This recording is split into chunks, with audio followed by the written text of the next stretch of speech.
Hey YouTube, so earlier we posted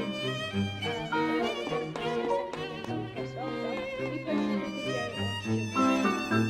you can see I have a shadow, but it's not that good, especially when it's alright, but like, I just don't like it.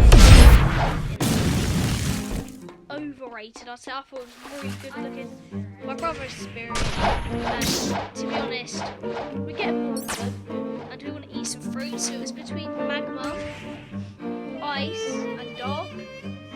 So what we're going to be doing is we are going to be eating magma again, because we've already eaten it before, but we want to awaken it because it seems cool. It's good for PvP, it's good for grinding, so we're going to eat it at the same time. So when I say go, yeah, we're going to eat it. Ready?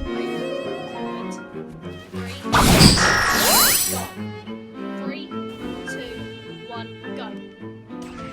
Oh! Fully maxed out.